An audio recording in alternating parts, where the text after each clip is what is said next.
आज का हमारा टॉपिक है ईरान युद्ध के कारण भारत में कृषि पर संकट।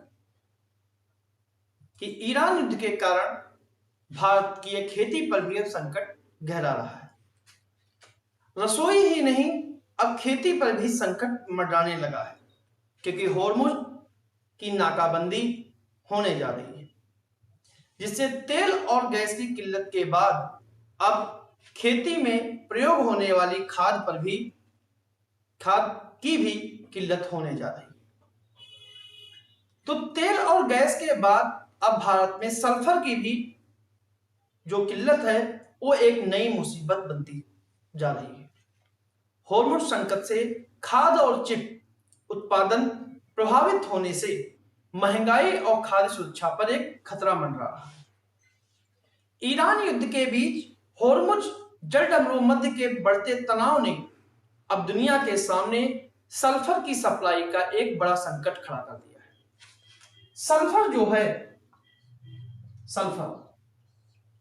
सल्फर एक ऐसा बुनियादी तत्व है जिसका प्रयोग जो है खाद में होता है, केमिकल में होता है, चिप्स के उत्पादन में होता है। जो चिप्स हैं, कंप्यूटर चिप्स या मोबाइल की चिप है, उनमें होता है।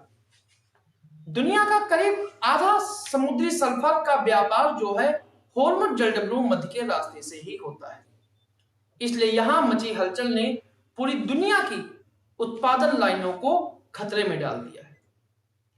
28 फरवरी से शुरू हुए इस संघर्ष के कारण अब तक हजारों कंपनियों की शिपमेंट प्रभावित हो चुकी है, जिससे आने वाले दिनों में महंगाई बढ़ने का डर है। अब सल्फर इतना जरूरी क्यों है? सल्फर जो है ये मुख्य रूप से कच्चे तेल, जो कच्चा तेल निकलता है जमीन से, उससे बनता है। कच्चे तेल और गैस रिफाइनिंग के दौरान एक बाई प्रोडक्ट के रूप में निकलता है और खाड़ी देश दुनिया के कुल निर्यात का लगभग जो है वो 45% हिस्सा जो है निर्यात का संभालते हैं। इसकी सबसे ज्यादा मांग यानी कि 60% हिस्सा जो है वो खाद बनाने में प्रयोग किया जाता है। तो सल्फर का जो 60% हिस्सा है जितना उत्पादित होता है उसका खाद बनाने में होता है, जबकि बाकी का उपयोग जो है सेमीकंडक्टर और बैटरी उद्योग में किया जाता है।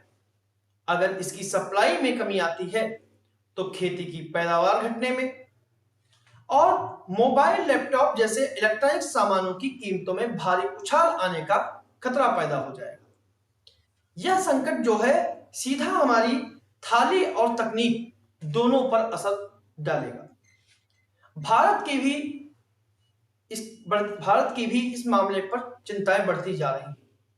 भारत अपनी खाद्य जरूरतों के लिए सल्फर के आयात पर बहुत ज्यादा निर्भर है, इसलिए होर्मुज में जारी रुकावट सीधे भारत की खाद्य सुरक्षा को चोट पहुंचा रही है। सल्फर महंगा होने से खाद बनाने की लागत बढ़ जाएगी, जिससे या तो किसानों पर बोझ बढ़ेगा या सरकार अपनी सब्सिडी का बजट बढ़ाना पड़ेगा। विशेषज्ञों का मानना है कि खाद की कमी का मतलब है फसल उत्पादन में गिरावट, जो देश में खाने पीने की चीजों की महंगाई को अनियंत्रित कर सकती है। केमिकल और मेटल सेक्टर की भी बढ़ती लागत के कारण अब अपनी उत्पादन क्षमता घटाने पर विचार कर रहे हैं। इसी बीच चीन ने भी दबाव बढ़ा दिया है। सप्लाई में आ रही इस गिरावट को देखते हुए चीन ने मई महीने से सल्फ्यूरिक एसिड के निर्यात पर रोक लगाने के संकेत दे दिए।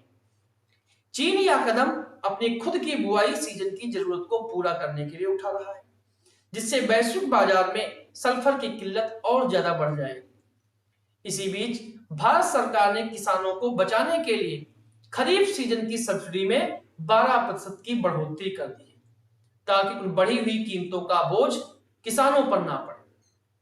लेकिन अगर यह युद्ध लंबा चलता है या लंबा खिंचता है तो सरकार के पास बढ़ी हुई कीमतें जनता पर डालने या भारी वित्तीय घाटा सहने के अलावा कोई दूसरा रास्ता नहीं बचेगा। इसलिए होर्मुज जलडमरू मध्य का खुलना भारत के लिए कितना जरूरी है। तो ये छोटा टॉपिक था कि ईरान युद्ध के कारण कृषि पर संकट कैसे आ गया है। कि अगर सल्फर नहीं होगी तो खाद नहीं होगी, खाद नहीं है तो भारत की खेती का जो है उत्पादन घट जाएगा और खाद्य सुरक्षा का संकट खड़ा होगा।